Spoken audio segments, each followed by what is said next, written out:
যারা ইযা যুকিরাল্লাহ তাদের সামনে আমি আল্লাহ আমার নাম নেওয়া হয়, নাম নেওয়ার পরে ওয়াজিলাত কুলুবুহুম তাদের অন্তরটা আমার ভয়তে কেঁপে ওঠে। বলেন সুবহানাল্লাহ।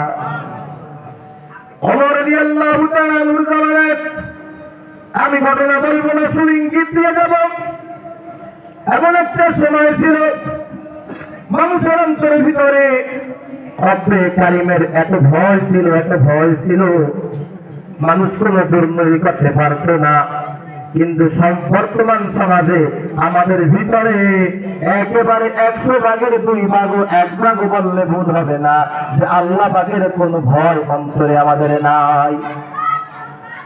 ওমর রাদিয়াল্লাহু তাআলা যখন খলিফা ছিলেন, গভীর রজনীতে এক কিতাবের ভিতরে আসছে, এক মা তার মেয়েকে বলতেছে, হে আমার মেয়ে, তাড়াতাড়ি ঘুম থেকে ওঠো, গাভী দহন করো, তাড়াতাড়ি ঘুম থেকে ওঠো, গাভী দহন করো।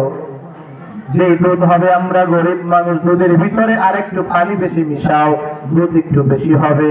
ওই পানি দেওয়ার কারণে, একটু দুধ বেশি হওয়ার কারণে আমাদের একটু কয়টার টাকাও আমাদের বেশি হবে। এই কথা মেয়ে শোনার পরে মেয়ের অন্তরের ভিতরে আল্লাহ তাআলার ভয় চলে আসছে। কারণ একজন ইমানদার, একজন মুমিন, একজন মুসলমান, তার অন্তরে সবসময় একজনকে ভয় থাকা দরকার। তিনি কে? সারাদিন 24টা ঘন্টা ইমানদারদের অন্তরের ভিতরে আমার আল্লাহর ভয় থাকা উচিত। ঠিক কি ঠিক না জোরে বলেন? ওই মেয়ে বলতেছে, মা তুমি কেমন কথা বলতেছো? ও মা, তুমি কি জানো না খলিফা ওমরের তো নিষেধ? ও মা, দুধে পানি মিশানো যাবে না। মা বলতেছে, বোকা মেয়ে, খলিফা ওমর, যদি খলিফা ওমর দেখবে নাকি এত রাতের বেলায়?